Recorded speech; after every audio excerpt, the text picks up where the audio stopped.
call the meeting to order. Please stand for the Pledge of Allegiance. Pledge allegiance to the flag of the United States of America and to the republic for which it stands, one nation, under God, indivisible, with liberty and justice for all. Thank you. Great to see all these faces today. We're changed around the agenda a little bit, and we're going to start with the ACC presentation.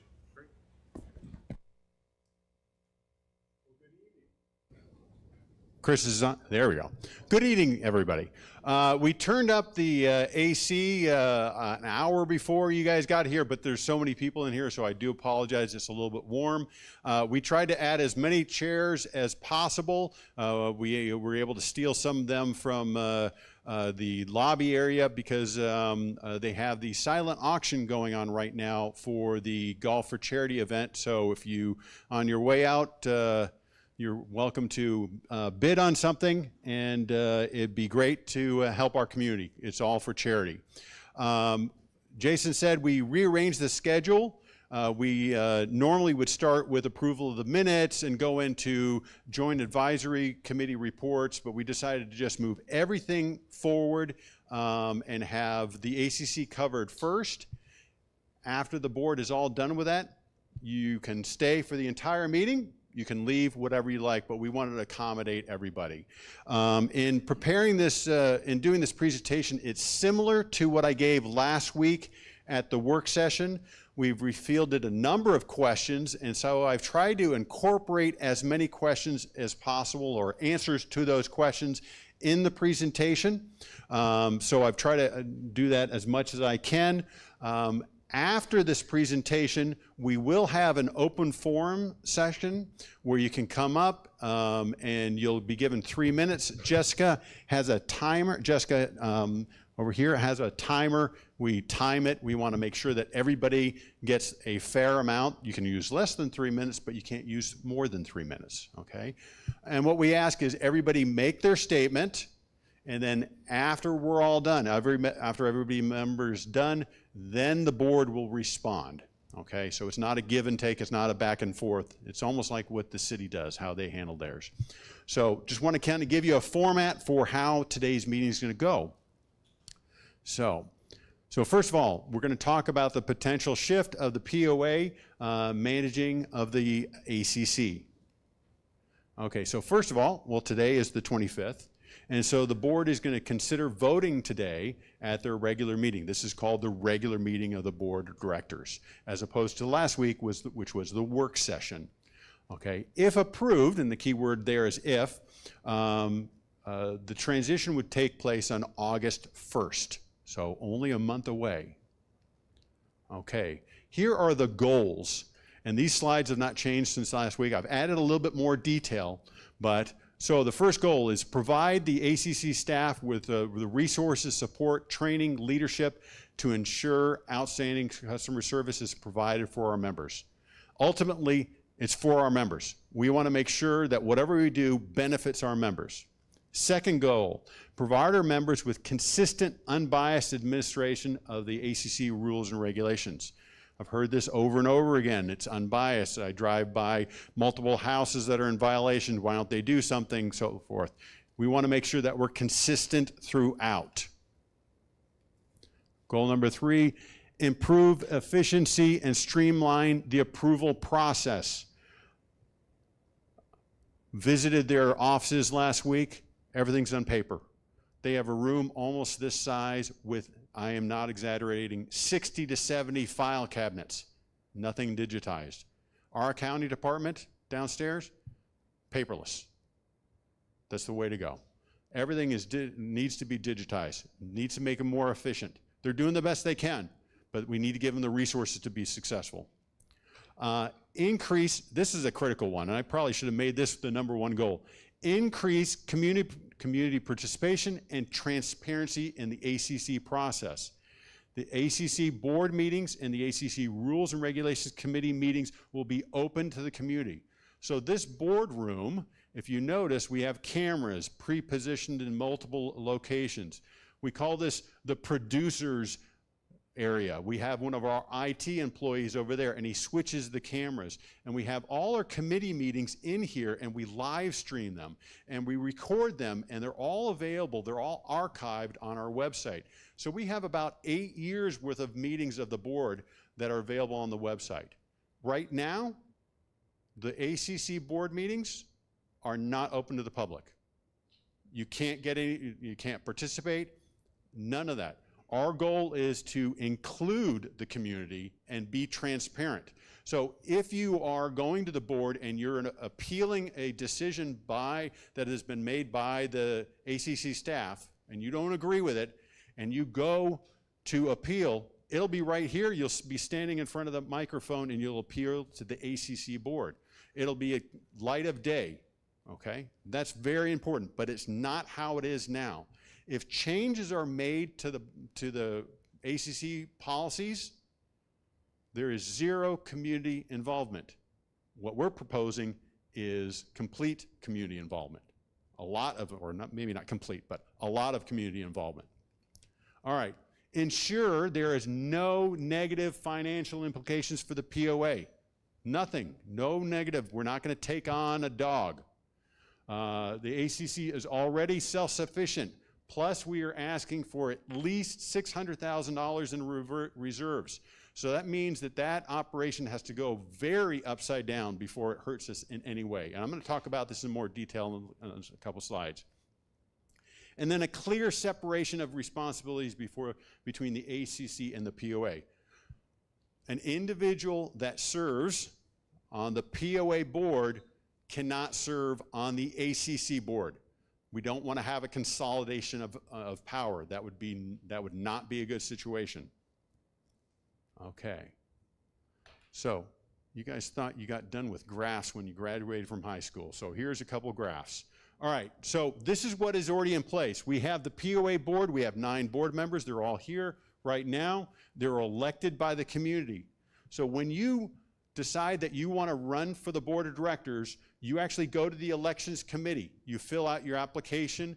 You have to get your 50 signatures, all that stuff, and they confirm that you're a member in good standing, meaning that you're up on your assessments, you don't have a criminal record, those kind of things. That's the threshold. That then gets voted upon by the membership, and you're elected to the board of directors, and that's how these individuals were named there. The Rules and Regulations Committee, okay, that meets on an ad hoc basis, on an as-needed basis, but changes are then recommended from the Rules and Regulations Committee to the board. Now you're going to notice I'm going to have to get it into my head when we're talking about boards. I'm going to have to make sure I say the word POA board and ACC board, and it's going to take me a little while to make sure that I get that across in my head.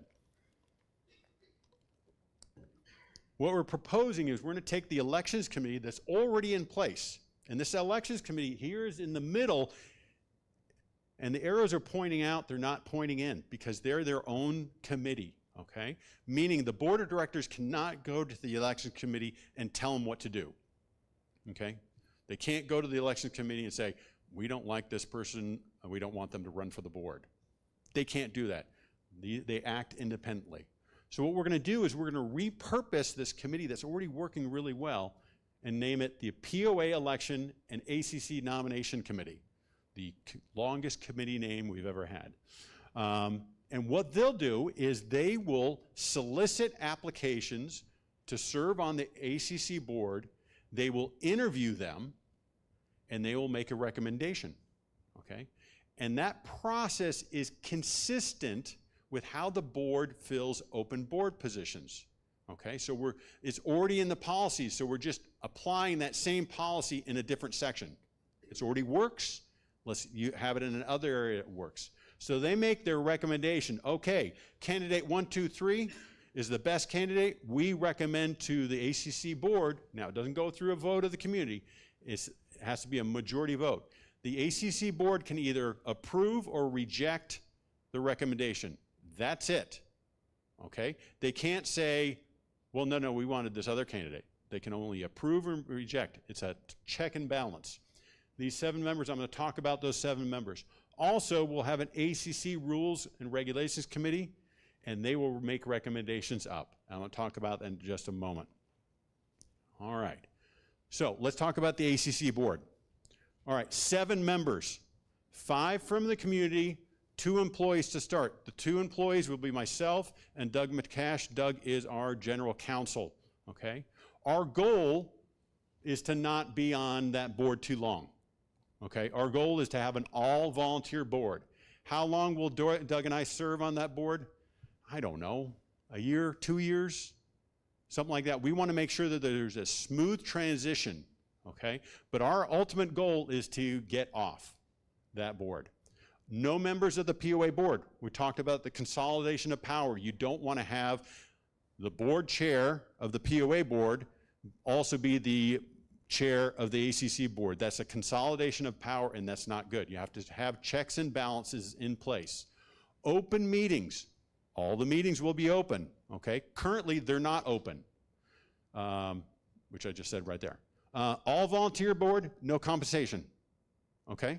These board members, they are not compensated. They are all volunteer, okay? Approval, the ACC board members must be approved by a majority of the ACC board, okay? All right, next. All right, the ACC Rules and Regulations Committee. So there's not even a committee yet. We're gonna form it, okay? 5 members, 3 from the community, 2 from the ACC board, all volunteer, no compensation, once again. But here's the approval process, and this has a little bit of a wrinkle compared to the last one. All right, steps in changing the rules and regulations. Recommendations from the ACC Rules and Regulations Committee are then sent to the ACC board, pending final approval. Then they have to be approved by Blue Crane, okay? Blue Crane is the developer. It's their right, they paid for it. Whether we like it or not, they paid for it. They have that right. But in the provision, in the contract, they only have 5 working days. And a non-answer is a yes. So we send it in, hey, these are the recommended changes, and they don't respond. Or they respond after 6 or 7 or 8 days. It's a yes, okay? So then those recommendations, then they would be approved. Now notice, these first 2 meetings, so those changes to the rules and regulations, they're done in a public meeting. And the next one goes to a ACC board in a public setting. And if they were rejected at that point, it kind of look a little bit bad, all right? Currently, there is no participation and no transparency. The developer has the right to change the rules and regulations. Whether you like it or not, that's the rules. We want to switch it completely, 100% in the other direction, have community participation and transparency. Okay, here's a possible idea. I haven't checked with the mayor on this, but it's an idea.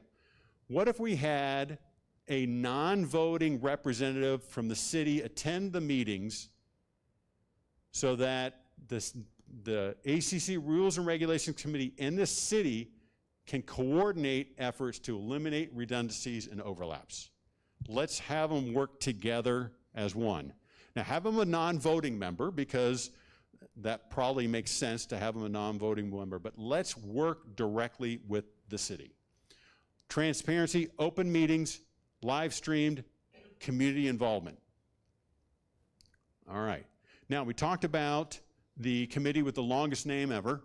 So the POA Election and ACC Nominations Committee. It was formerly the Elections Committee. Interviews candidates for the ACC board and recommends those who they feel are the most capable. The ACC board must accept or reject the recommendations from the committee. They cannot cherry pick a candidate. This is a check and balance, all right? No change in duties for the POA election. It's been working great for years, why change it? 5 members from the community, no board members, no employees, all volunteer, no compensation, okay? Recommends the most capable ACC candidate. All right, right to cancel. Okay, this is an important part, and this is going to come up a couple of times. In the agreement with the developer, if I say developer, Blue Crane, same thing. Right to cancel. Both parties retain the right to cancel the agreement with 30 days notice. So, If the POA is doing a horrible job, no, we're not going to, but if the POA is doing a horrible job, the developer can cancel this agreement, okay? If the financials for the ACC were ever to go upside down, 5 years from now, there's no construction going on, it's bleeding money, the reserves are dwindling, it's going to start costing the POA money, the POA can cancel the agreement to ensure there is no negative financial impact to the POA. Okay, so we can cancel it at any time. It's a good safeguard for the POA. So it's added protection for the POA and the developer. All right, accounting. We got Beth here. She loves accounting. Okay, so we're going to talk about the books. Okay, so not everybody here attends our regular meetings.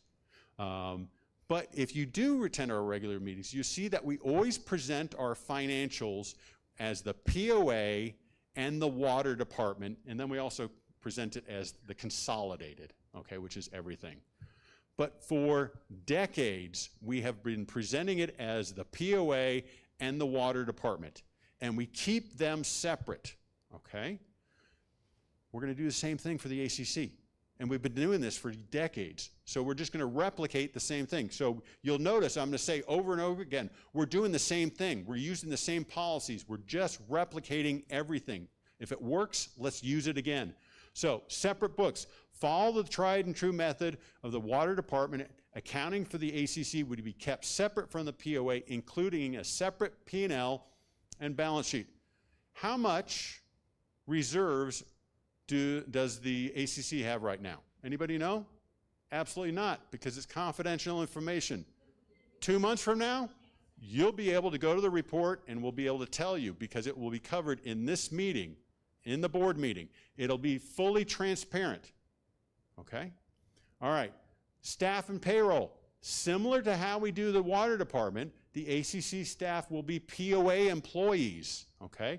But the payroll for these employees will be charged directly to the ACC department. I'm going to go into a little bit more detail in the very next slide. It's a proven model built on the same approach that already works. All right. All right, how are costs? How are costs handled? Just like water. All right, direct expenses. If we can put our finger on that expense, it goes to the ACC. Meaning, that ACC employee, well, they're a POA employee, but we know that they work in the ACC department, they get charged to the ACC.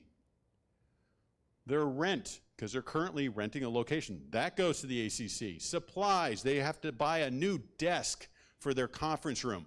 That expense goes directly there, okay? They need to purchase a new inspection vehicle. Great, that goes there. Everything goes there. But then you have indirect expenses, and sorry, that's the filter system that comes on every once in a while. All right, indirect costs. What they don't have is they're not going to have an accounting department. They're not going to have an HR department. They're not going to have IT. They're not going to have legal. They're not going to have the MAC department. Why? They don't need that, okay? Just like with the water department does not have accounting. They don't have legal. They don't have IT. They have none of that. So what we do is we calculate how much is a reasonable amount, and our auditors verify this, so it's not just us grabbing a number out of the sky. Our auditors have to say, yep, that we agree. And we will determine a reasonable amount, and we charge the ACC for those services. So will there be a negative impact to the POA because of the ACC? No, absolutely not. All right, now the ACC currently has agreements in place with companies who provide like HR services, payroll, that sort of stuff. It'll take us a little while to unravel it because they may have a 1 or 2 year contract that we have to abide by. So it's going to take us a while to unravel that, and we may even decide to keep on. We've met their attorney. Seems like a capable individual. We might keep them on an occasional. They use them on an occasional basis. That's one example. I met him once, so I don't know him that much, but he seems like capable. It may make sense to hold on to him. Okay, continue to use that service. So that's one example. So following a model that already works. Why separate the financials? Keeping the ACC financial reports will improve transparency. What we don't want to do is, well, we're just going to hide the ACC numbers and all the other POA numbers, and you'll never know how they're doing. No, no, no. Fully transparent. It'll be easier for property owners to see how the ACC is performing. Since the now here's really the important one. Since the agreement can be canceled with 30 days notice, we need to know how much money is in the reserves, okay? Because if the developer comes to us and says, you guys have done a horrible job, we're firing you, how much is in reserves? We can go, there it is, that's how much. Take the vehicles, take this money, it's yours, bye. But if we blend it with the rest of the POA, how are we going to know that? Okay, so we're going to keep it separate because it makes sense. All right, transparency of the ACC financial reports. You're going to be able to see it. All right, audited financials. I referenced this earlier. Currently, the financial reports for the ACC are private. Nobody's ever seen them. Okay, all right. Prior reports are not ours to share. So we've had a couple property owners say, hey, can I get a copy of that? No, it's not mine to give away. Have I seen them? Yes, I have. Can I give them out? Absolutely no. Not my right to give away. If you want to get a copy of them, contact Blue Crane. I'm sure they'll accompany you. After the transition, the financial reports will be made available to the public. So once we take over, then they're available. The going forward, not prior, going forward, okay? Financial reports for the ACC, plus those of the POA and the water, will be part of the annual audit conducted each year by an outside professional audit firm. Every once in a while, a property owner will send me an email and say, we need to get our books audited. Yeah, we have 15 years of audited financials available on our website. Go for it, okay? They've always been there. We have nothing to hide. All right, transparency of the ACC financial reports. All right, reserves, okay. Now we talked about, I referenced earlier that the ACC is financially self-sufficient. Revenue is slightly more than expenses. That's self-sufficient, okay? But on top of that, we want to make sure that we have $600,000. Now, a couple of you are going to wonder, why did I pick $600,000? If you think about it long enough, you'll figure it out on your own. But I wanted to make sure that if they received no revenue for a really long extended period, we can still pay every ACC employee. Okay? Make sense? Why? I don't want to be sitting here 2 or 3 years from now looking at the board of directors and saying, well, we don't have any money, it's costing the POA money. Absolutely no. We want them to be self-sufficient, and we want to have a reserve, because I can't predict the future. Okay? Is the housing market going to slow down in Bella Vista at some point in the future? Probably. Will that slowdown take place in 3 years, 5 years, 10 years? I don't know. Let's have a reserve. Let's cover ourselves and make sure that we don't have any unwelcome surprises. So a sufficient reserve will ensure the POA has no financial burden. The agreement allows that excess funds may be used for capital improvements projects which benefit the membership. So if there's excess money, we can potentially use it. That's in the agreement. I do not anticipate this occurring anytime in the near future. We have to make sure that we stabilize their expenses. We know what their expenses are before we do anything. And I'm going to cover that in just a little bit. Okay, ACC office location. Their current lease runs through the middle of 27. I think it's June. I could be wrong on that. It may make sense at that point to relocate them to a POA facility. It'd be really great if we could get them really close to member resources. They go in, they get their activity card, and they get their paint selected for their home. Have them nice, convenient. That would be great. We haven't determined where we're going to place them. We have at least a year to figure that out. It would make sense, all that stuff. But if we do put them in a POA building, we're going to charge them rent. They're paying rent right now. They should pay rent in the future. Location and timing have not yet been determined. So possible to move to a POA facility once the current lease ends with details to follow. I don't know the answer to this question. I got a couple ideas, but they're just ideas right now. All right, unknowns. I referenced this earlier. Our plan is to start sending POA employees, assuming this is approved, to work with the ACC staff next week. Our goal is to learn their procedures, get an understanding of their needs. For example, are their computers up to date? Are their records digitized? No, they're not. I already know that. Is their accounting following generally accepted accounting principles? It's not bad, but it's not on target. It needs to be better. Are they sufficiently staffed? No, etc. So we need to learn all these things. We have indications on a lot of them, but not all of them. We have no plans in the near future to change the permit fees. None, okay? Our goal will be to strike the challenging balance between the ACC being financially self-sufficient and keeping the permit fees reasonable for our membership. This is a not-for-profit organization. Their goal is not to make a lot of money. Their goal is to be self-sufficient. That's it. This isn't a for-profit company, okay? They are a 501c4, just like the POA. The POA is a 501c4, okay? Not a C3, we're not a charity. You can't write it off for your assessments as a deduction. It'd be nice if you could. Okay, growing through the changes. Like any worthwhile transition, we may have a few speed bumps. Let's drop the word may. We're gonna have speed bumps. It's gonna be rocky. It's gonna take a while, okay? We ask for your patience. We're gonna work through it together.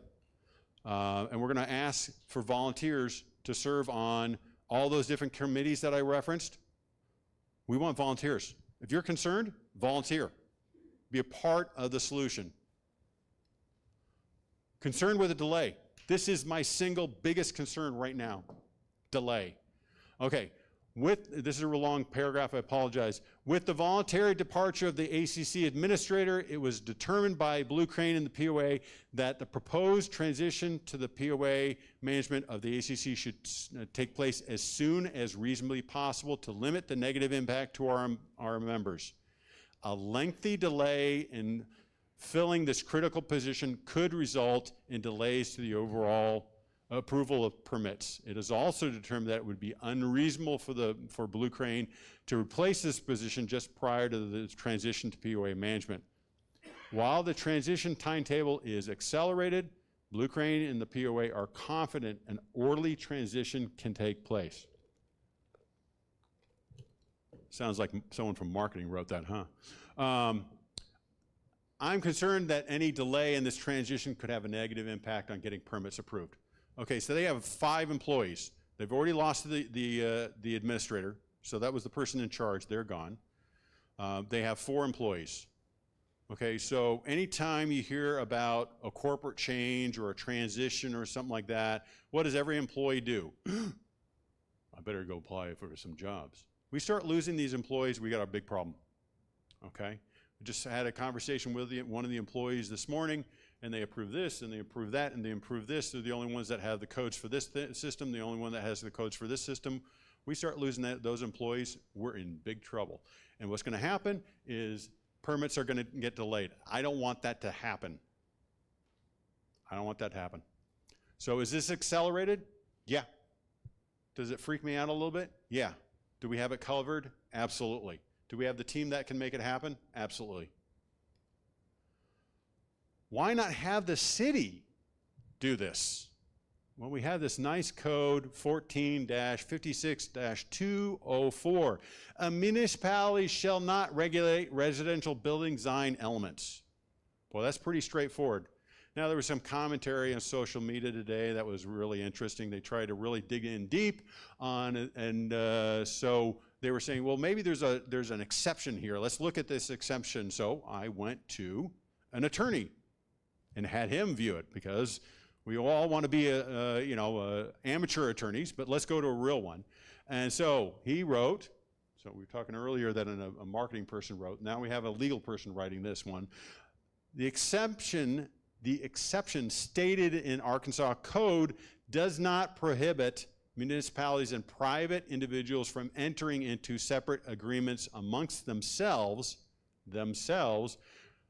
related to design elements. The statute restricts municipalities from passing ordinances that would impose blanket residential design elements on its citizens. In other words, an individual citizen might choose to negotiate with a municipality and agree to certain design elements, but the municipality could not unilaterally impose such requirements on all citizens. Now, I challenged him, I said, well, come up with an example. And we really struggled, and the only example we could come up with is, okay, I live in the Kintyre area, Kintyre Lane area, and if we went to every property owner and they all agreed, every single one said, hey, we're gonna go with shake shingle roofs, and every single one agreed to that. We could potentially go to the city and say, okay, we're not gonna require all, if anybody changes their roof down the road, down the line, in Kintyre, but every single one on that street's got to agree to it. That ain't going to happen. No way. It's not going to happen. So let's go back to the simple statement.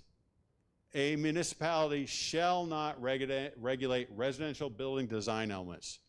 There it is, right there. Very simple. I personally don't want my neighbor to repaint their home bubblegum pink.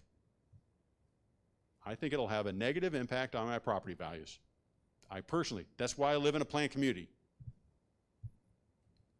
All right, planned community. It's almost like I wrote this. Some have suggested we disband the ACC. So 2 points. First of all, it's not within the POA's legal right or authority to do so. Can't do it, not our rights. It's the developer. They're not gonna get rid of it either, okay? Second, Bella Vista has always been a planned community with standards in place to preserve property values. I read an article years ago, I can't remember it, I can't cite it, you can call me a liar, I don't care. But the article said that living in a planned community, your property values tend to be worth 10% more than a non-planned community. I believe that. I personally believe that. I live in a planned community because I don't want my neighbor to have their burned out car on blocks in their front yard for months on end. Okay? And if I didn't have an issue with that, well, then I can go live in a neighboring city that doesn't have those restrictions. I personally believe in planned communities. That's me. Board vote. Okay. The board of directors, these guys, were elected by the membership, you guys. Okay?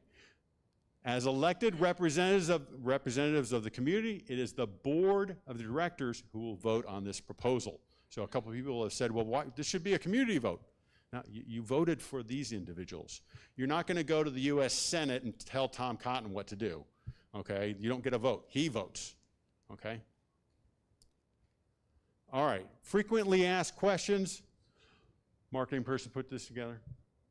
Okay, has an agreement been decided? No. Have we had a lot of conversations? Absolutely, okay? The POA board is reviewing the proposal at its June 18th work session. There's no vote taken. There was no vote taken there. They're meeting today. What is the proposal? That the authority to review building and exterior plans to administer that review and to ensure Bella Vista's protective covenants move to the POA. Today, this review is handled by the Architectural Control Committee operated under the developer. Under the proposal, the POA would administer it going forward. If the POA does the reviews, who makes the rules? The protective covenants and design standards remain the responsibility of the developer. The POA could administer, would administer, and enforce these standards and may recommend changes. We're going to recommend the changes. Okay, so when I read the policies for the ACC, like the first paragraph that they were, first 1 or 2 paragraphs on those documents, they're talking about how the ACC board is elected. Okay, nobody cares. Put that at the end. It should be a user's guide. It should be easy to read. Hey, brand new property owner who wants to build a new home, here's your user's guide. And oh, by the way, if you want to learn how to get elected to the board, great, it's on the very end, okay? It should be an easy to read guide. Doug, who is our general counsel, and JB, who has been on our Rules and Regulations Committee for years, they went through this process years ago of going through all of the POA policies and trying to make them as easy to read as possible and to try and take out as much of the legal language as possible so the average person can fully understand them. If you look at the ACC rules, right now, they're not so easy to read. Okay? We want to make it easier to read. I want a user's guide. The user experience needs to be better. Okay? I've already had that conversation with the developer. They agree, 100%, okay? How can I get involved? If the proposal is approved, the POA will invite members, you guys, to apply to serve on the board, serve on all those committees, okay? We want you involved. We also, we're gonna post it on the newsletter. And here's the cool thing, I'm gonna deviate right now. Think of our newsletter. So right now, our weekly newsletter goes out every week. It goes out to about 30,000 email addresses, and we have about a 50% open rate.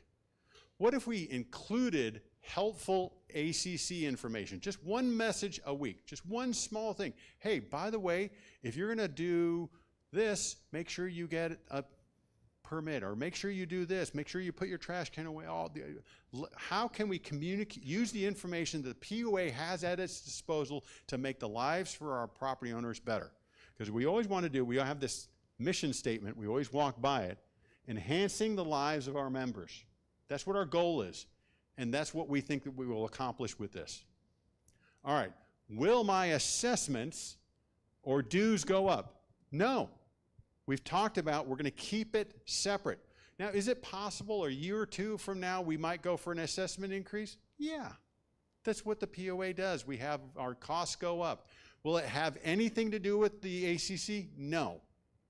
Okay, so I'm not going to say we're never going to have an increase in our assessments, but I don't want to do it anytime soon. It didn't work out so well the last vote, so I don't want to go through that brain damage again. But this will not have an impact on your assessments.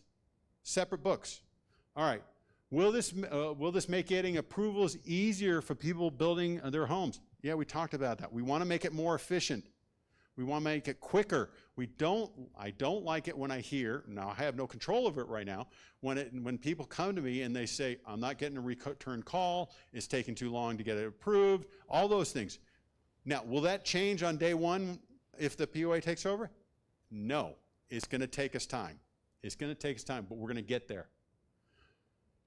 I have an application in process. What happens to it? Applications already in process would continue without interruption. We're just going to make sure we got enough staff to do it. If anything about, well, whatever. When would this take effect? August 1st. This presentation will be available on our website. I love asking this question. People come to me and they have complaints. Well, if not the POA, who? Okay? ACC is not going away. They're not. Okay? It's not our legal decision to make. The developer has that right. They're not going away. All right? Second, city can't take it over. We already looked at that ordinance. Should the developer, here's an idea. Should the developer hire a for-profit firm outside of our community to administer the ACC? I don't think so. The developer feels the POA is the best fit for their responsibility. For many planned communities, the POA and the ACC fall under one umbrella. At my last community, that was the case, okay? And we, at my last community, had an all-volunteer ACC board. It worked. All right, so we have this information page that our marketing department set up. So it's got The video, the Facebook video that I did yesterday, and it'll have this presentation available. So we're trying to get as much information out there as possible. All right. We talked about this. Volunteer, become involved. We got a group of 9 volunteers right here, okay?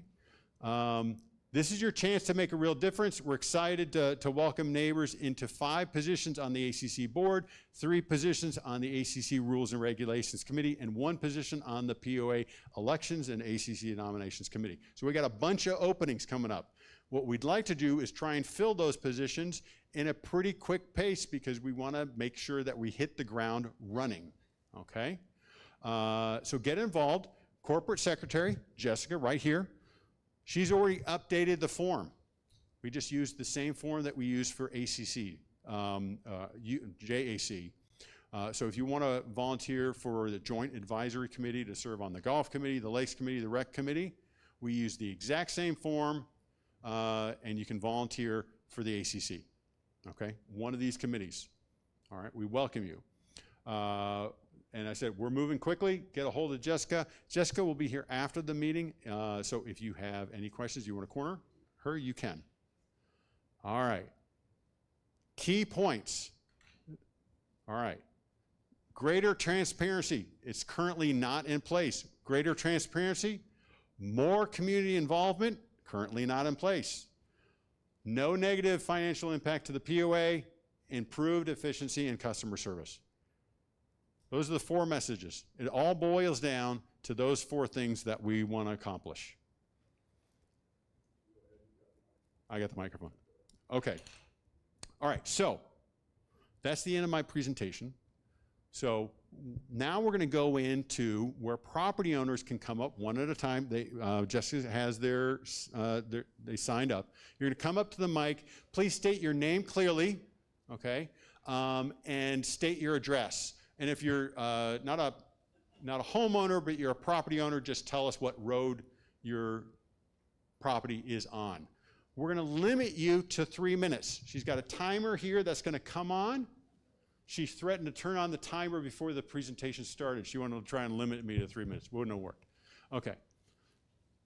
You can't share your time. So I only use 2 minutes. I'm going to give my 1 minute to this person. Nah, you can't do that. Okay.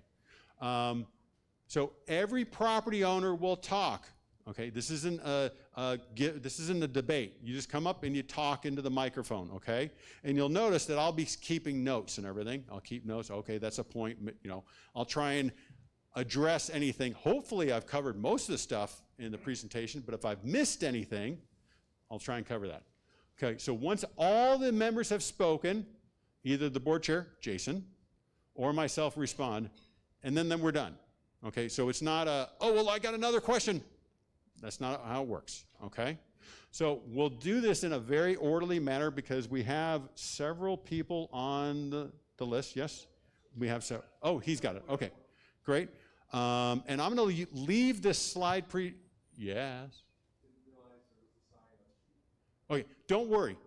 If you did not get your name on a sign-up sheet, after the last person goes, Jason, the board chair, will say, "Is anybody else want to talk?" Okay, so we'll catch you. We'll catch you. I'm going to leave this up. Always good to have a reminder of rules, and it'll also allow me to back up. If someone asks a question, I can always back up and go to a slide that was already covered. So hopefully I covered everything. As I indicated at the very beginning, I fielded a lot of questions over the last several days, and I've tried to answer as many of them as possible. If I missed anything, I apologize. Thank you for your attention. Thank you, Tom. All right, starting open forum. Did you sign up, David? Mr. Brandenburg.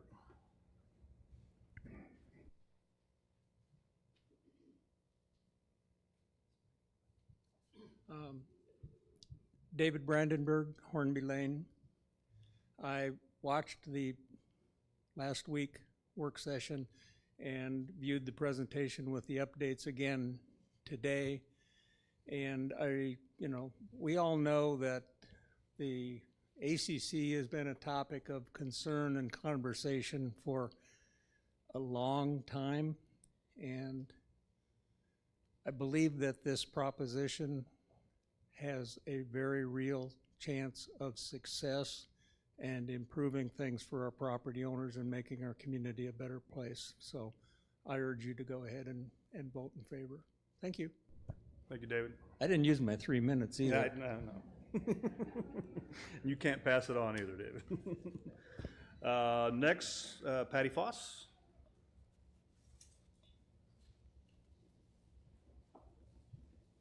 Good evening. My name is Patty Foss. I've been in Bella Vista 8 or 9 years. I don't know. I'd have to look it up. First, I just want to say to my fellow Bella Vistans, I have been poking around looking for civic engagement and people who are caring and want to know what's going on. So I can't tell you how happy this makes me that everybody's in this room. And if City Council would look the same way, it would be great. I did prepare my remarks because I would ramble. Over the past week, I have spent considerable time learning more about the proposed ACC transition. I appreciate the willingness of the board members and Mr. Judson to answer questions and discuss the proposal. After those conversations, I can see how this transition could improve member service and increase transparency. It may very well prove to be the right operational solution for Bella Vista. However, I remain concerned about the process. My concern is not about improving member experience. I think everyone agrees that reducing delays and increasing transparency are worthwhile goals. My concern is whether a significant organizational change such as this has received the level of discussion, inquiry, and member engagement that it deserves. The board of directors serves as the elected voice of the membership. While the management appropriately leads day-to-day operations and brings recommendations forward, the board's role is to ask questions, consider alternatives, evaluate risks, and ensure that members fully understand significant changes affecting our community. As our community continues to evolve, I hope that we will see even greater opportunities for robust discussion, thoughtful questioning, and meaningful member engagement before major decisions are made. Bella Vista's comprehensive plan was built through community involvement. I hope that the same spirit of engagement will continue to guide us as we make important decisions about our future. Whether this transition is approved tonight or not, I hope it results in improved service, greater transparency, clearer accountability, and more opportunities for residents to participate in the life and governance of our community. Because this transition will rely on existing POA departments and staff, I hope the board will continue to monitor resource needs and operational impacts carefully to ensure that other areas of the organization are not unintentionally strained as these new responsibilities are now assumed.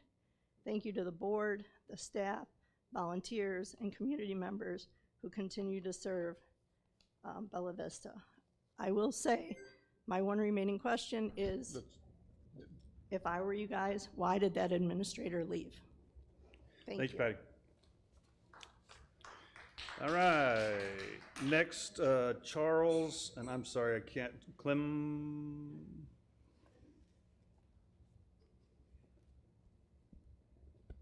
My name's Charles Clemens. My number one overriding question is how, if at all, this is going to affect new residential building permits that are granted in Bella Vista in a year.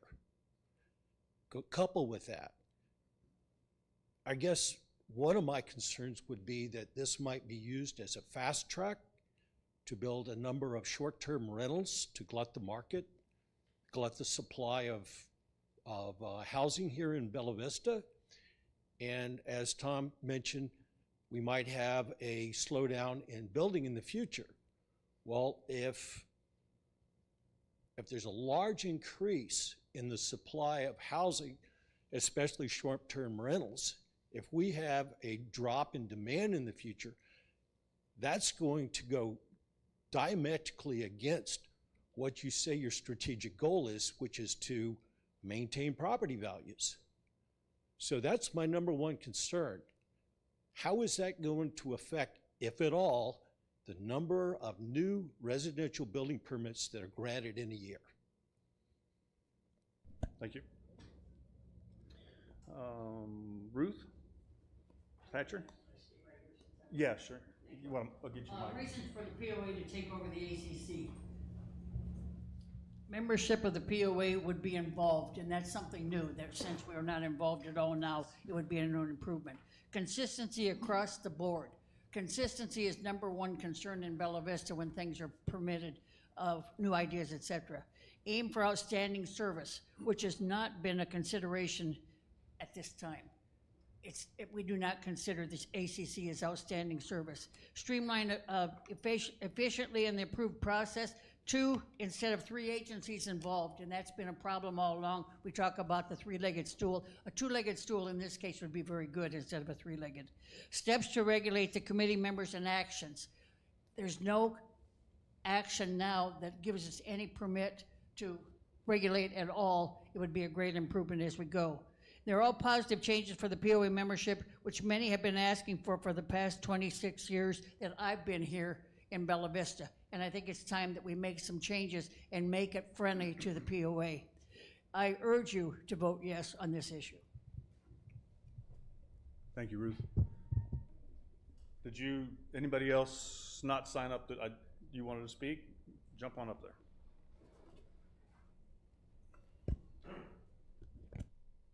Dave Edwards, Lockerbie Drive. Most of the questions I had have already been answered in what I consider an excellent presentation. A couple things I just wanted to say real quick. I have had interactions with the board during the times I was putting on the large Bella Vista festivals. I've had interactions with Mr. Judson. I couldn't be happier. I got questions answered. I was helped. I do have confidence in this board. I will say I've had one interaction with the POA in the last the ACC in the last 5 years. 3 different employees in the office gave me 3 different opinions. Finally got worked out, but we need consistency in that. I would like to know what prompted Blue Crane to propose the transfer to ACC. My other question has been answered, so I guess the last thing I'd like to do is just extend my personal welcome to Dave Armstrong to the board. I think his viewpoint, knowing him as I do a little bit, I think his viewpoint's going to be a tremendous asset to the board. Thank you very much. How much did he pay you for that? Thank you. Yes, sir. George Holmes, 14 Brixton Lane. I've been running the maintenance company here in Bella Vista for 43 years. I've dealt with the ACC for all 43 of those years. I was on the ACC board. I was on the city council. You made a statement earlier that if I appealed a denial to the ACC, I could not get in front of the board. That is a bad, wrong answer, okay? Well, you have the right to go before the ACC board to fight your battle, for better words, okay? The other thing was that you're all's picking up the speed of getting house permits issued quicker. The ACC doesn't control that. That's controlled by the city. You control the colors, you control the shingles. Little bitty things you control is not what's slowing down getting permits to build houses out here, okay? I have no problem with the POA taking over the ACC. There's been many, many years of the good old boys system. Whoever was friends with the man that was given the permits got to do what he wanted to do when the rest of us didn't always get to do what we wanted to do. So I do believe that there is a good choice to get a committee that can take over and make this a more fair playing field. Thank you. Thank you.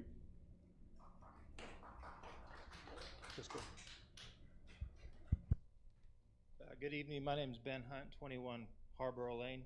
I imagine everybody's here tonight because they love Bella Vista and they want to see if this is going to be a good benefit to them. I'm also here for the same reason. I love Bella Vista, and I want to see if this is going to be a good move for the benefit of the residents of Bella Vista. One question I have in the form of a statement is, I see all the positive things that are up on the board, and they look really positive, and I appreciate your time yesterday going through this. I feel pretty comfortable that the intentions are meant well. And my question is, through the permit process, there's 3 legs, like she mentioned, the stool. If you have the opportunity, could you explain to us how it's going to reduce that redundancy, because that's on a lot of people's minds? Thank you very much.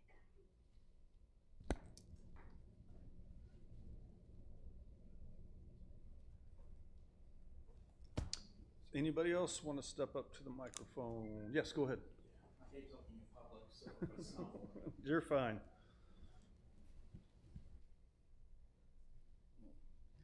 My name is Mark Chaikin. I'm on Arable Lane. So since the committee members are going to be selecting future members, it seems to me there's a danger of getting a very limited point of view on the board because they're going to be selecting their own members. So I guess I have 2 questions. How do you guard against that?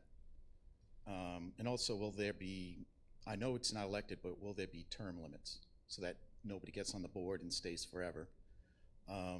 Because I'm kind of pessimistic by nature, so to be honest.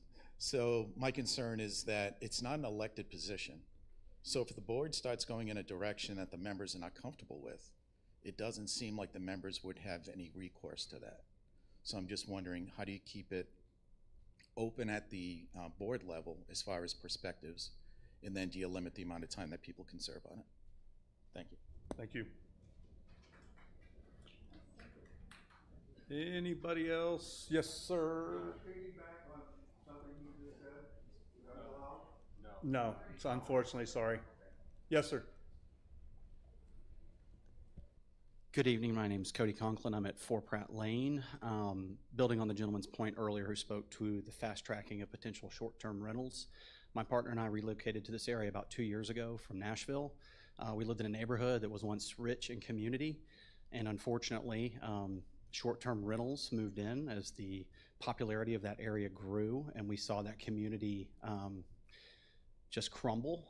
It's a big part of the reason why we left. While I am all for certainly streamlining these processes to the benefit of the membership, I would just ask that the board, as they move forward and as these proposed reorganizations move forward, that it's done with careful consideration to the growth, the real community that we have found here that brought us here, and just a strong caution that it is that same mission statement on the wall that is adhered to for the enhancement of the lives of the members, to not. I've seen great neighborhoods destroyed by short-term rentals, and I would absolutely be so disappointed and heartbroken if that were to happen here. So yeah, thank you. Thank you all. Thank you, Cody.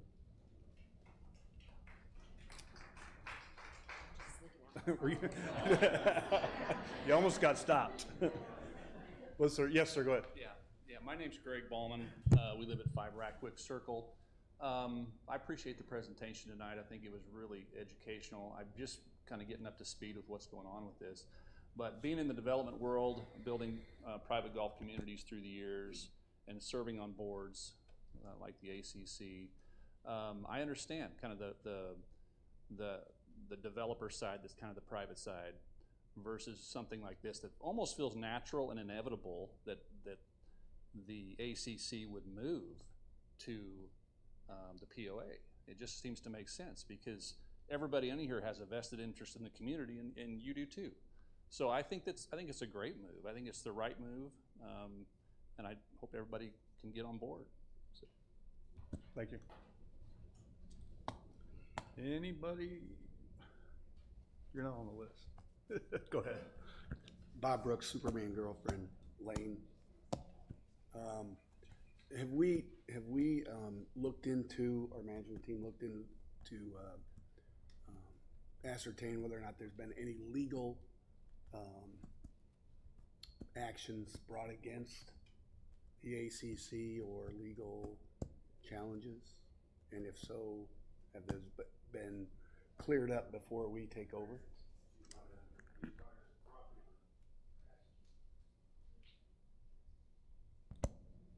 Okay, thanks, Bob. Anybody else? Yes, Deborah. Deborah Lukács, 9 Windstone Lane. If I could just get a little more clarification for myself and for the room. The declaration is the source document for the creation of the ACC, the POA, and the Town Home Association.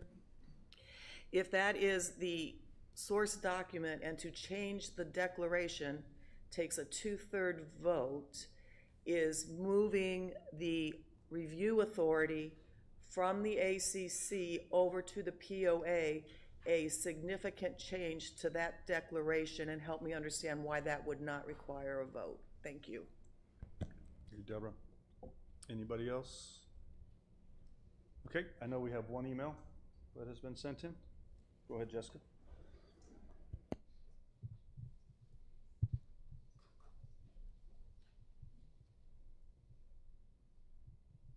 This email is from Steve McKee. After listening to the work session presentation, I've got a couple of questions. We know about the required legal separation of water and POA per Powell lawsuit, but it's not clear why the ACC falls into the same category. Could you explain why this department should or must be separate from the POA? Given the idea to keep the ACC and POA separate, how could the ACC funds be used for POA capital improvements? Please provide the annual ACC financials for the year ending in 2025. What is the plan for the POA enforcement of the covenants? Will this cost be covered by the ACC as is or necessitate an increase in fees? Will any overlaps between the city and ACC be removed from the ACC? What is the expected cost to the ACC to provide POAs, IT, accounting, etc.? Who provides those services now? After August 1, it wasn't clear if Tom and Doug will be employees of the ACC and or members of the board of the ACC. What will be compensation, if any? It is clear that the ACC is funded by fees collected during the review process. Do you foresee a staffing level change? Thank you, Steve McKee. Thank you, Jessica. Okay, You want to tag it? Yeah, so the way this works is I try and keep notes on every comment that has been made. I'll probably miss some. Now, I'll be available after the meeting if you want to hold on.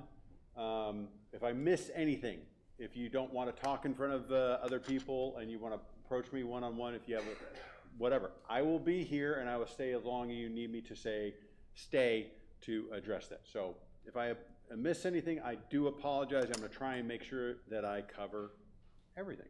All right, so I'm going to go backwards. So so in the declaration, and Doug will jump in if I say anything foolish. In the declaration, the developer has the right to assign the POA, the ACC. That's what they're doing. They're assigning. So they're not changing, we are not changing the declaration. They have the right to assign. Okay, now later on, for those intrepid souls that want to stay for the entire board meeting, we're going to go over some policies and procedures that are going to help set up, be the foundation on the POA side for the POA taking over the ACC. Okay, because the POA Rules and Regulations Committee met. Okay, we have a document. It's called the Declaration that is available on our website, and the Declaration was written in 1965, and it was written by lawyers for lawyers. It is very hard to read, and in the 60 years since that document was created, there's been court rulings, there's been changes in the law, there's been the creation of the city of Bella Vista, there's been a whole bunch of different things that have occurred. So what we did was we knew that we could not, and Deborah referenced this, we knew we could not change the declaration because it's really near impossible to change the declaration. But what we did was we went through on the declaration, and what we call it is the red notated version. So here's all this legalese that nobody can understand, and then we wrote in red, this is what that means. And oh, by the way, there was a court case that influences this. And oh, by the way, the city was created, and that influences this. So we have not changed the declaration, but the red line version makes it easier to understand. I referenced earlier a user's guide. We tried to make the declaration, which is a really hard document to understand, we tried to make it a user's guide. Also incorporated in there, over the years, I've gotten a lot of questions about the declaration, and what people will do is they will kind of cherry pick, they'll go to one, it's like 25 pages long, they'll cherry pick and they'll ask me questions. And so I incorporated all those questions, all the answers into it. Now, interesting, we did this work with the red notated version of the declaration 3 years ago. The number of questions that I received other than today about the declaration since we created the red notated version, 0. It was a success. We tried to make it easier on the property owners. So, assignment. We're not changing the declaration. They have that right, that legal right. Next one, legal. We're indemnified. It's in the contract. Okay? So, let's say they get, first of all, we ask the question, are there any major lawsuits, like the white picket fence lawsuit? Is there anything going on? And they said no. Okay? Now, after August 1, that's on us. It'll be covered by our insurance. So if we mess up and we get sued, that's a different story. Us, ACC, or us? I'm sorry, POA. Well, it would fall under the same insurance policy. Okay. Term limit. Who said that term limit? Yeah, I agree. I agree completely. And we're thinking 3-year terms and 2-year two-term limit. Now, look, I mean, is it possible that a rogue group could get themselves elected? What's the saying? Don't let perfect get in the way of good. Because don't forget, where are we at right now? You know, we're not even close to good. I know I was going to the extreme. Yeah. So, hey, in a perfect world, I agree completely, but let's not let perfect get in the way of good. This is, in my opinion, a huge improvement. I agree with term limits.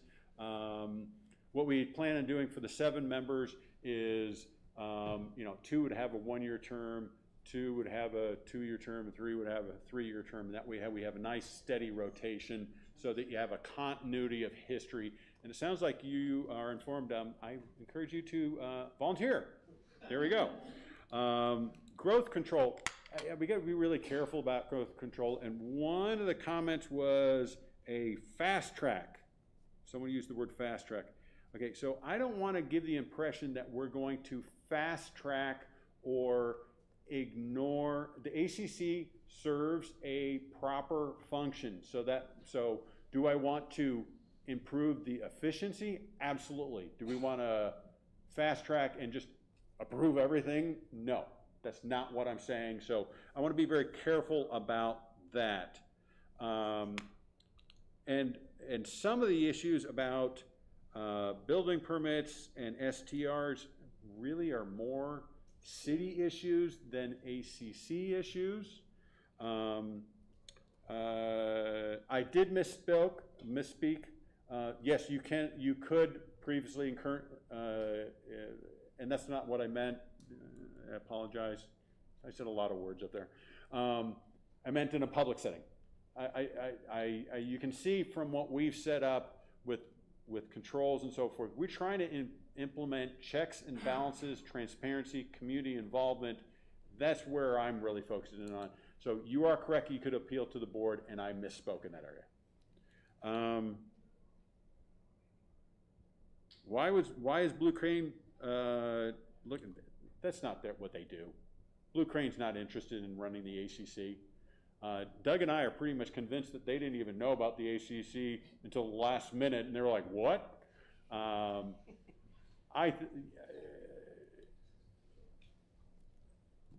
don't know if that's a great answer, but really the person to answer that question is Blue Crane. Good luck on getting an answer. Why did the outgoing person leave? I don't know. I haven't spoken. I'm not going to use her name. I don't think it's appropriate. That's, you know, I know her, but I haven't spoken to her. I don't know why she's leaving. I wish her well. Supposedly she has a new job lined up, outstanding. But I did use a key word in there, voluntary. She voluntarily left. So that's all I know on an official basis. Other than that, you'd have to get a hold of her. I talked about service, community involvement, transparency, due diligence. I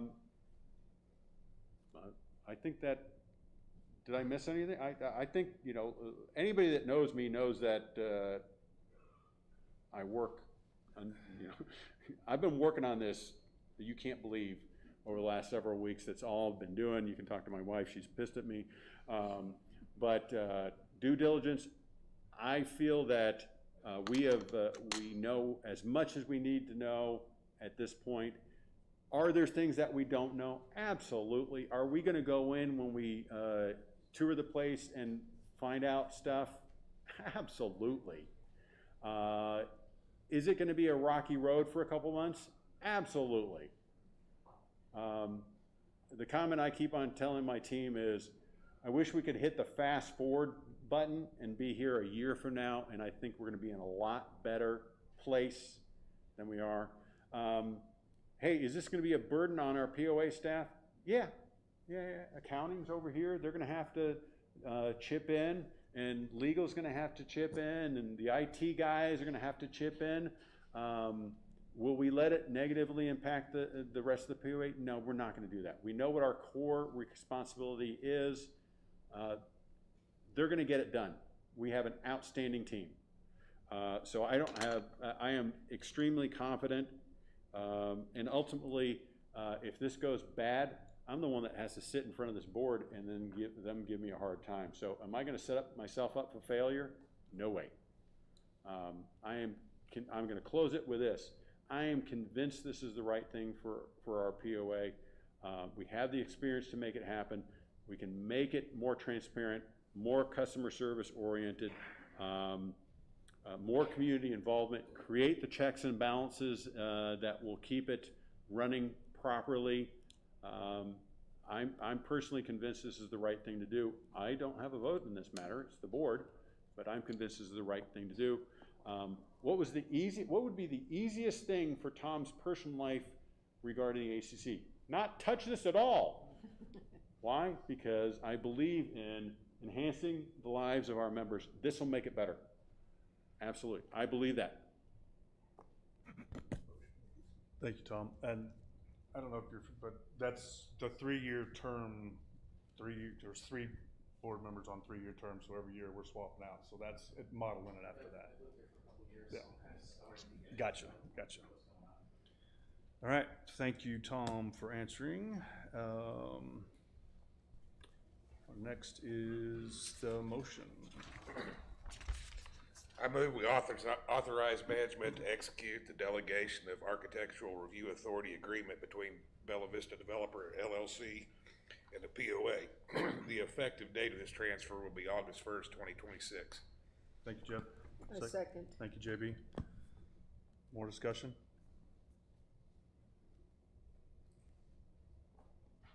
Deborah? I want to thank everybody that came out tonight. Appreciate your input.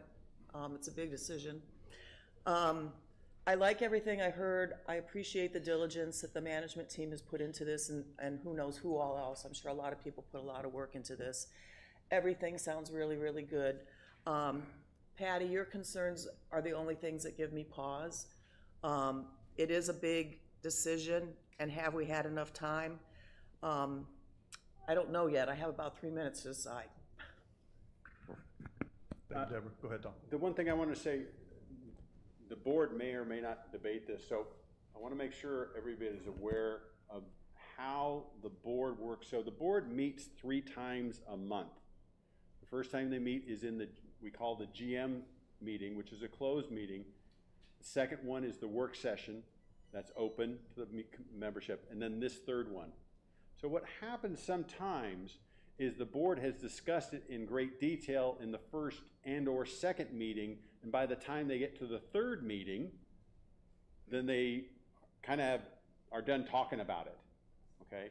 So what ends up happening is property owners will show up, and the only meeting they attend is the third meeting, and then you guys didn't talk about it at all. So they have talked about it. We've been talking about it all month long. So I just want to be clear on that, if people are like, well, the board didn't debate it at all, because they already have.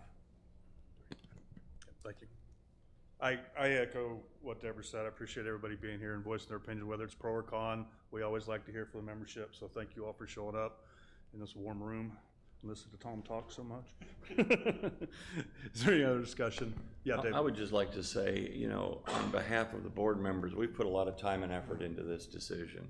I know it seems quick, but as Tom just outlined, we've been to several meetings. We've really done due diligence on this. Doug has been instrumental in looking at legal ramifications of this. And I feel very confident that we've done as much homework as we can. As Tom has mentioned, will there be bumps in the road? Yeah, there's going to be some bumps, and we understand that. But it'd be a heck of a lot bumpier if we don't do something. I'm concerned, very concerned about what would happen if we don't approve this. Then what happens to the ACC, and does it fall apart, and does that create havoc in our community? And I would hate to see that. I think we can streamline the process. I do think that there are still areas where, you know, we get confused as to who permits what, and I think that needs to come together as a community. I think your idea, Tom, of having someone from the city sit into board meetings on the ACC is a great one, because what we're hearing as realtors from builders in Bella Vista is it's getting more and more and more complicated to build here. Should there be oversight? Absolutely. We don't want guys to, you know, to come in and just build whatever they want, however they want. There should be inspections, there should be oversight, there should be all that. But what's happening now is there's movement of the goalposts. So they ask the builders to do one thing and they do that, and then all of a sudden the goalpost moves and they ask them to do something else. We need to have a better system in place to make sure that that doesn't happen. And that's not all on the ACC. In fact, very little of that is on the ACC. Most of that is on the city. And a lot of the stuff that you were talking about with short-term rentals, that's on the city. But I think as a community, this might help us come together instead of having the city doing their thing and the POA and the ACC doing their thing. Let's come together as a community. Let's all work together. It's a great place to live. It's a great place to play. It's a great place to raise a family. It's a great place to retire. It's a great place. So let's make it even greater, and I think we have an opportunity to do that. Thank you, David. Dave? Sorry. I have a Yeah, go ahead, comment Jackie. about, also thank everybody for coming tonight, and I can't think of a better group of individuals to volunteer for these 9 positions we have coming up, because you're obviously vested and have interest in this and want to see it done right. So I really do ask y'all to just really seriously consider volunteering for this first rotation of the positions that we have here. I'll just kind of in jest, but kind of in truth. The POA gets blamed for a lot of things the ACC did anyway.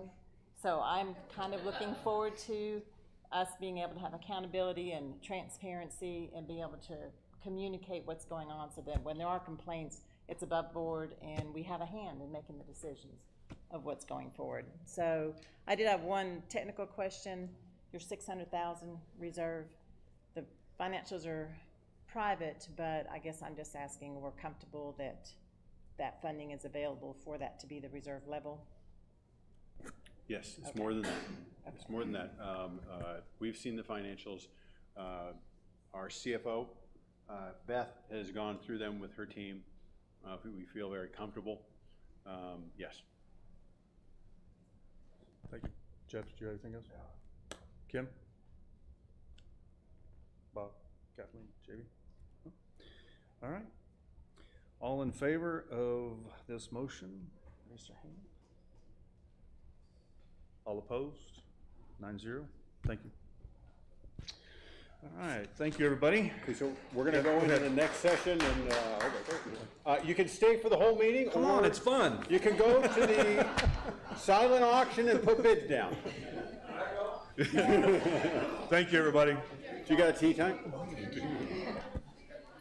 Next order of business is the approval of the May 28th regular meeting. Can I get a motion, please? I make a motion, we approve the minutes from the May 28th. Thank you, Jackie. Thank you, Dave. Fourth.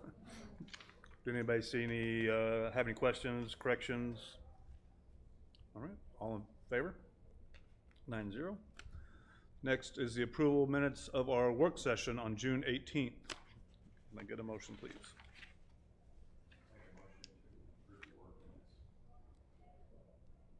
Thank you, Dave. Thank you, Kim. Anything on those changes, corrections, questions? Nope. All right. All in favor of the approval of those, the work session minutes, sorry.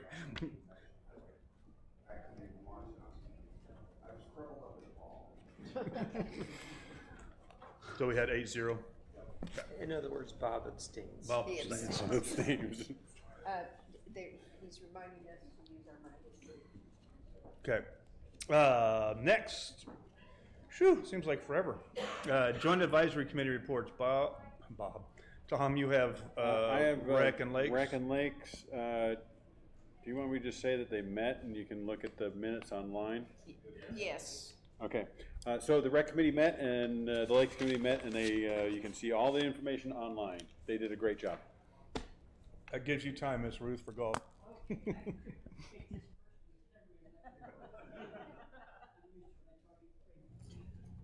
We met on June 10th, and our opening was welcoming new board liaisons, Kim Carlson to us, Bob Brooks was returning, and Dave Armstrong moved from our committee to the board. And we congratulate all of you and happy to help you with us.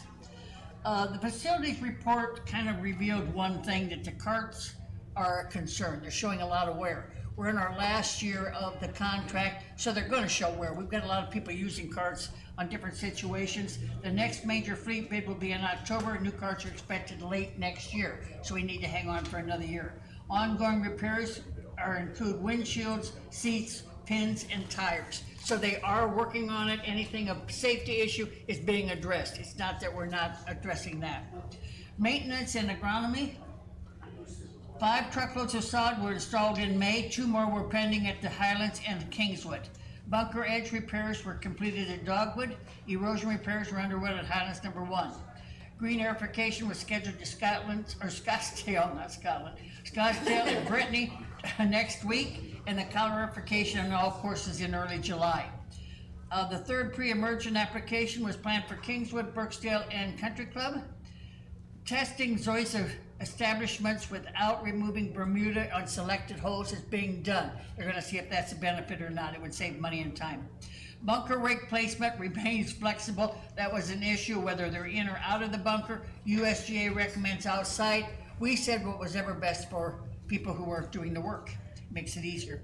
Country Club number 3 sod installation was complete. Kingswood's fan project also is nearing completion.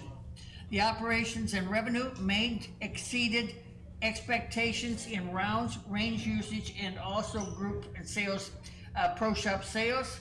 Year-to-date rounds, 80,004, up 15,490 over last year. The driving range remains the busiest in northwest Arkansas, and it's unbelievable the number of buckets of balls that goes out in the driving range. Events, Alex reported the Folds of Honors was complete. Upcoming events are Alzheimer's Tournament on June 20th, Friends of Highlands July 4th, Junior Camps July 8th through 11th, Couples Mixer on July 18th, and All in the Family, July 25th, and Future Academy Invitation will be July 25th. I want to report that the Golf for Charity had socket to me yesterday in the rain, and we still raised $1,850 for charity. So that was a morning event, and we were very proud of all the volunteers who stayed with us in the rain. A few of them got wet, but most of them were happy to do it. Old business, budget review items are still under consideration. There's always an expansion, car pass, T-box, leveling, bunkers, pace of play, tree replacement, and course signage are on the table yet. Okay, new business, the committee members met to interview, we interviewed the new prospective members, and we have submitted 2 names for your approval tonight at the board meeting, and we present the fact that we'd like to have you address it as positive. So, okay? Thank you, Ms. Ruth. Yes. I don't have a question. I just want to commend Ruth because every year she comes through, and every year I get an email and I'm like, just whatever you need, because she's like a mentor to me on volunteering. So thank you, Ruth. That's what makes it easier when people say whatever you need. And Mr. Chairman, I sir. want to echo those sentiments. In fact, I got a thank you letter this morning. I know several of us did volunteer. And at the end of the letter, there was the expression chocolate. So I'd like to present Ruth with a chocolate kiss. Thank you very much. Newcomers have been teased with the chocolate all along, and this is strictly charity, so there is no chocolate. And they keep saying, why does everybody talk about chocolate and nobody produces it? So I said, the next tournament, they will have chocolate, but make sure you sign up. So I thank you very kindly. Good job, Bob. Okay, thank you, Ms. Ruth. Beth, financial. Okay, it's been a long night, so Jessica, set the timer. I'm gonna, for real. I'm gonna go through this very quickly. All the slides will be on the website for everybody to view, along with all the detailed financials as well. So here we go. Consolidated results, everything looks good. EBITDA reached 2.5 million year to date in May, better than budget by 1.3 million and prior year by 1.5. You can see that revenue exceeded budget in prior year. POA only. The May EBITDA was 213,000, which was just slightly worse than budget by 7, and better than prior year by 743,000. Again, you can see that revenue, the chart on the left, exceeds budget in prior year. Golf is looking really good, better than budget by 32,000 in prior year, driven by all the core revenue streams there. And the operating expenses were only 6,000 worse than budget due to labor. F&B is looking good. It only missed its May EBITDA by 2,000, but year to date they're still better than budget by 75,000, and that's by strong beer sales along with Pioneer Cup sales.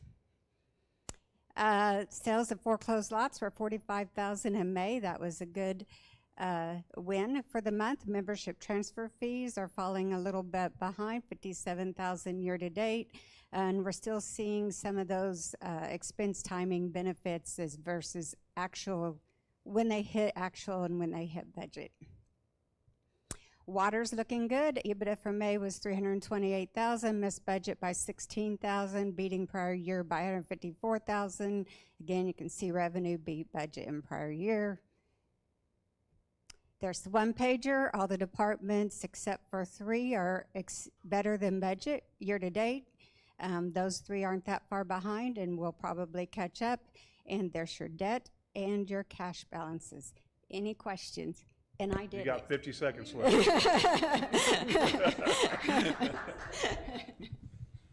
No, thank you, Beth.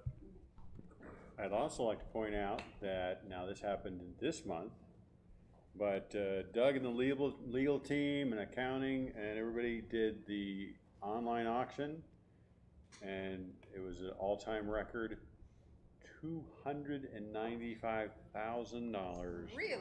They did outstanding on that. So we're gonna keep him? Another day. Okay.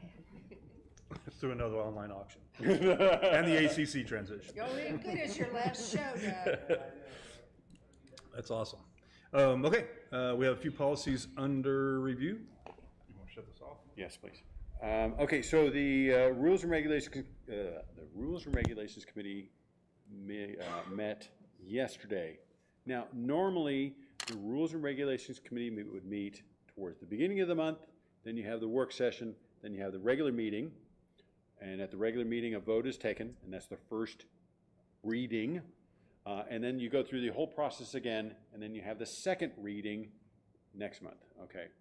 Well, we couldn't have a Rules and Regulations Committee meeting before the work session because we couldn't necessarily talk about the ACC at that time until we hit the work session. So there is a provision in the bylaw, in the policies, which would allow an emergency vote to be taken, which would be after 3 meetings. In an ideal situation, you'd have 6 meetings. What we're saying is we had the Rules and Regulations Committee meeting. If the board were to vote today, then they would vote again next month.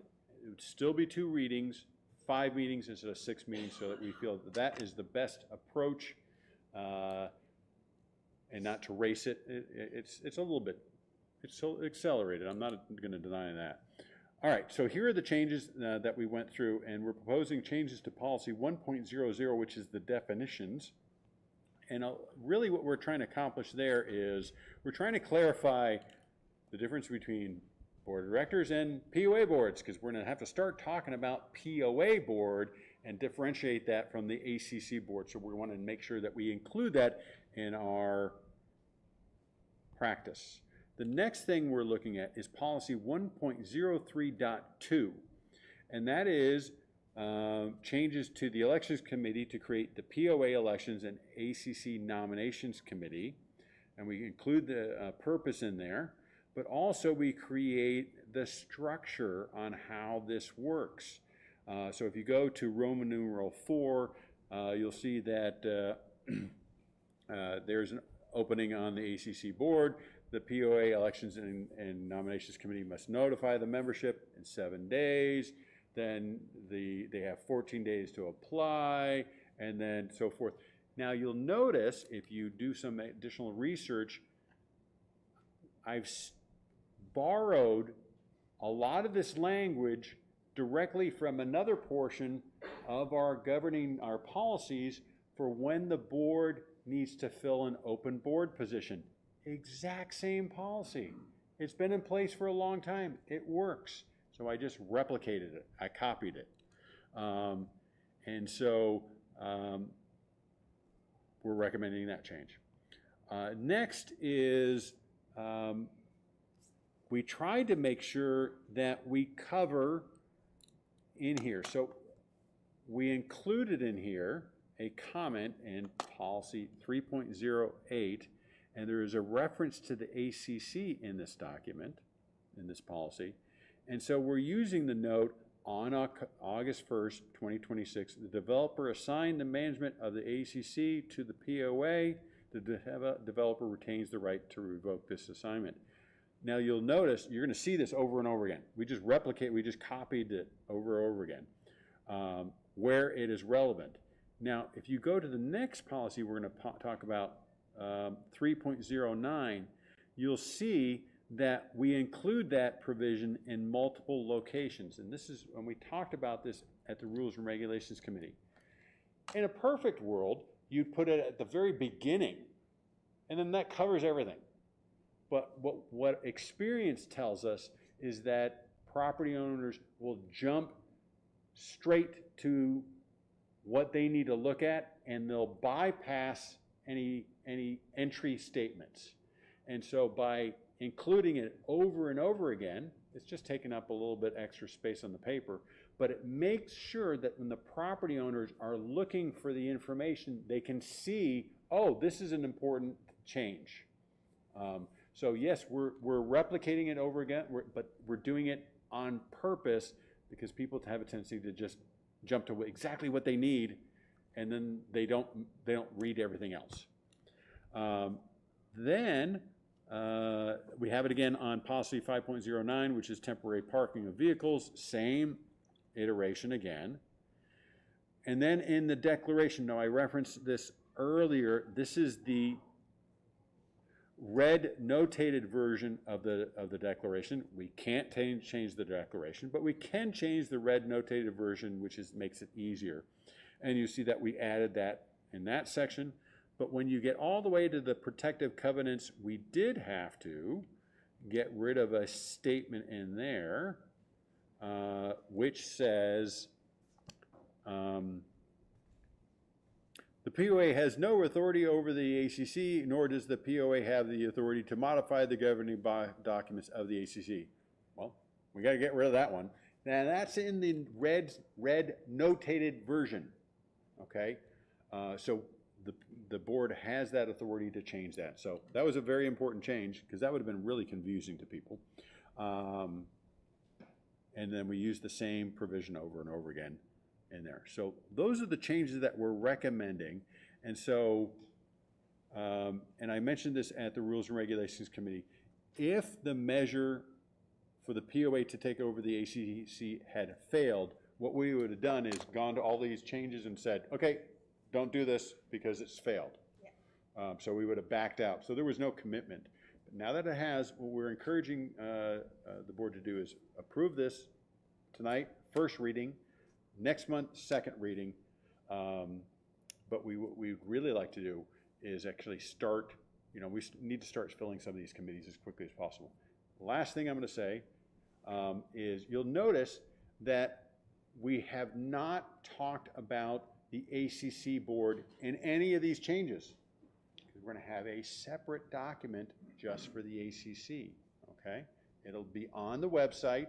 People will be able to see it. So what we don't want to do is we don't want to confuse people by putting in ACC governance inside the POA, because that's just going to get confusing. So we're going to keep it separate. So when we talk about the creation of the ACC Rules and Regulations Committee, we're going to have a policy about that. And we talk about the ACC board, we're going to have a policy about that, but it'll be separate. So that's why you're not seeing that yet. And that can't be created until after August 1st. Any questions? I think I've spoken way too much tonight. I move to approve the suggested changes to policies 1.00 definitions. This is the first reading of 2 required readings. Thank you, Jeff. Second. Thank you, JB. Any more conversation about that? Go ahead. I did not know there was, does this mean there's a square footage limit of 3,000 square feet for a home? Is that what this is saying? Way down here on C of 2. I thought we're going over. Are we proposing to change that? Are you saying? No, it's just it's a red note, kind of clarifying that. I think it. And I just didn't know that. It depends on each subdivision may have different square footage limits requirements. So it depends on what the plat states for each subdivision. So like, for example, lakefront properties have a higher square footage requirement than do other lots. It says the developer could add a new subdivision. So to your point, maybe not all have that 3,000. Right. The way I read it, it looked, I didn't know that. Good. Anything else? Oh, we're just voting on the definitions right now, correct? Definitions, yeah, we have policy by policy. I apologize, I do not see the change in the definitions. What am I looking for? It is, it's in red, and it's on the second page of 1.00. And it's towards the bottom, if that. POA shall refer to Bella Vista. Yeah. Okay, thank you, I see it. You good, Deborah? Mm-hmm. Anything else? All in favor of the policy 1.00 definitions? 9-0, thank you. All right, we need a motion for 1.03.2 election committee. I make a motion to approve the suggested changes to policy 1.03.2 election committee. This is the first reading of 2 required readings. Thank you, Kathleen. Thank you, Dave. Any questions, concerns, comments on that one? I just have a question. What was the thought process behind making the ACC application to the board, only an application, I'm sorry, and not a community vote? What was the thought process behind that? A board of directors here is a community vote. Why not for the ACC? Maybe I could speak English and it would help. Well, first of all, we did talk about that a little bit with the developer, and they were not in favor of that, and ultimately it would be their decision.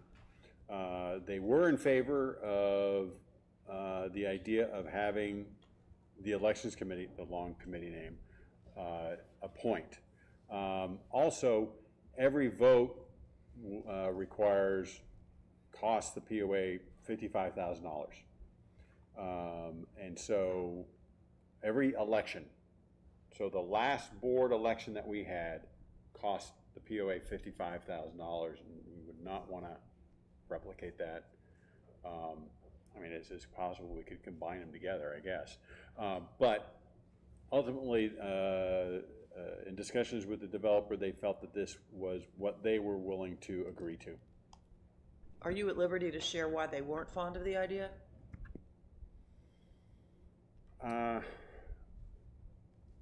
Yeah, they weren't that specific, but also the declaration provides for a vote for the board, the POA board, and there's no such provision for ACC board. It's an assignment by the developer.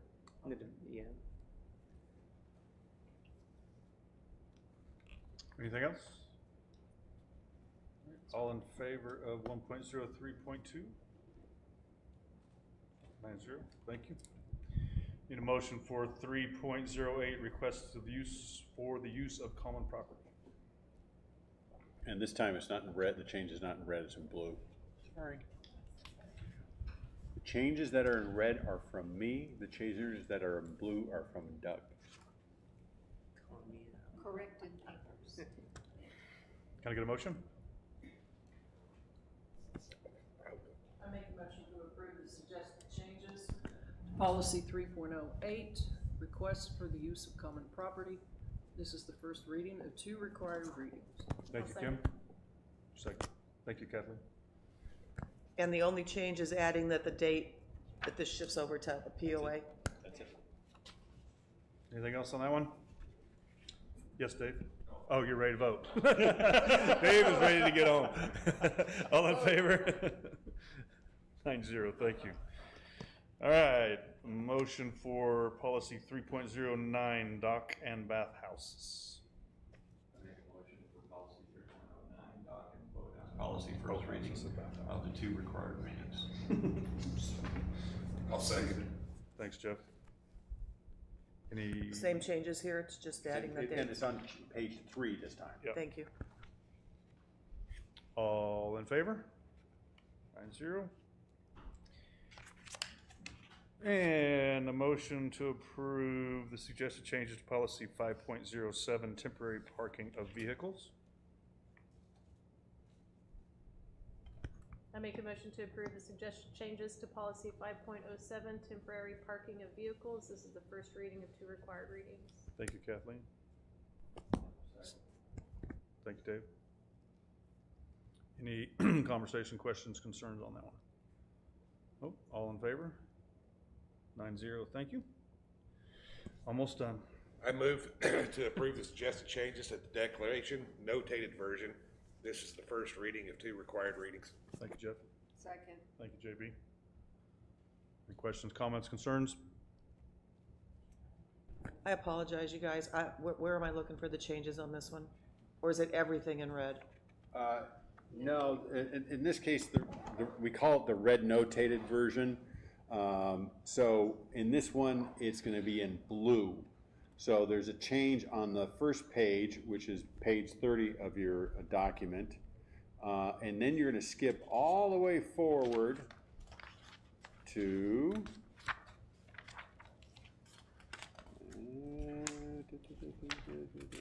here we go. 48 of your tablet, and you're going to see it in blue once again. plus the strikeouts of any strikeouts. So it's gonna be on the top of the page where it says protective covenants.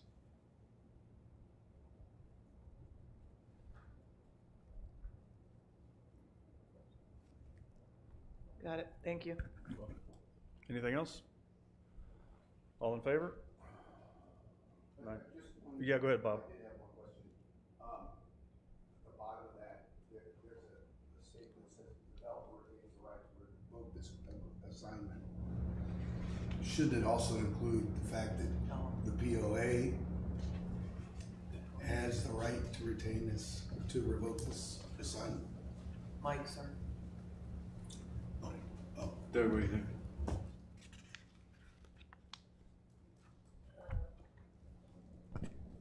Yeah, I don't think that's not a bad, it's not a bad suggestion. I'm not opposed to that if you wanna amend, you know. But it would be blanket across all the different ones, because it appears over and over again. Yes. So something like both parties, the developer and the POA retain the right. Yeah. Okay. That's what I'm asking, should it? Yes, he's agreed. Yes. That's an improvement. Good call out, Bob, thank you. Do we need an amendment of some sort? Do you want to amend every single one, or do No, you? let's go through, let's approve this one and the next one, and then someone else make a motion specific to that note to approve. Great. To amend all of those. Okay. Yeah. Anything else? All right, now vote. 9-0, thank you. And that one was as amended. As amended, correct. That one was as amended. So Doug, why don't you make a suggestion on the wording Okay, for go the ahead and change? work on the next one. Work on the next Articles of one, and you'll do that. Incorporation. Yeah. Okay, the next one is the second reading on. No, you're missing one more. There's one more? Yep. Yeah. Articles of Incorporation. It's okay. So this would be as amended because it's the same blue notated version, so an amended change. Make a motion, please. I move to approve the suggested changes to Articles of Incorporation notated version as amended. This is the first reading of 2 required readings. Thank you, Jeff. Second. Thanks, Bob. Any comments, concerns on that one? No? All right, all in favor? Thank you, 9-0. And now someone should make a motion to amend the prior 1, 2, 3, 4, 5 policies that weren't amended. I move to amend the 5 previous policies that had not been amended to include the same language that matches the previous 2 that we just voted for. I second. Repeat that, Jason. Can you say that again? Jessica's got it covered. Yeah. Any questions on that one? All in favor? Thank you, 9-0. Now you can speak, Tom. Sorry. Last one is the change to, this is the second of 2 required readings for policy 5.03, guest policy, and if anybody's interested in that one, they can view previous meetings. Jeff, give a second. Yeah, JB? Yeah, I did. Sorry. That's okay. Get a motion for the, I move to accept policy 5.03 guest policy, second reading of the 2 required readings. thanks, Dave. Second. Thank you, Jackie. We've gone over this one before, so Many times. no further. All in favor? 9-0, thank you. Okay, got through all those. JB's committee's been busy. Election committee nominations. We have up for vote Miss Katie Hinkle. Katie's awesome. She does a lot of work around here. Just need a motion to. I move to approve Katie Hinkle to the Election Committee Nomination Board. Or just nomination. Thank you, Jeff. Second. Thank you, JP. Any comments from Miss Katie? No? All in favor? Thank you, 9-0. For the record, my son is Drew Hendren, so I won't be participating in any discussion or vote with him. Yeah, thank I move to accept Drew Hendren onto the golf committee despite his poor upbringing. And he's overcome a lot in his life, and I think he deserves this nomination. I'll second. Thank you. Thank you, Dave. Thanks, Kathleen. I know Drew, he's a great young man, and I think he'll serve the community well. Any comments additional? Nope. All in favor of Mr. Drew? All right, 8-0. Jeff abstained. And then the last one on the agenda is Mr. John Fritz. I'll nominate John Fritz. I know him personally. He's a great guy. He'll serve the board well. So I nominate John Fritz for the golf committee. Thanks, Dave. I'll second. Thanks, Jeff.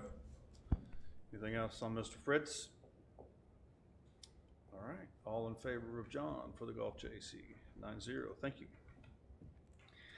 Whew. Is there anything else we want to discuss before we go into the announcements? I move we skip announcements. Well, I'll second. okay, here we go. The next Lakes JAC meeting is Wednesday, July 8th at 2 p.m. here in the boardroom and live stream. All these meetings will be in the boardroom and live stream unless otherwise noted. The next Golf JAC meeting follows that, July 8th at 4 p.m.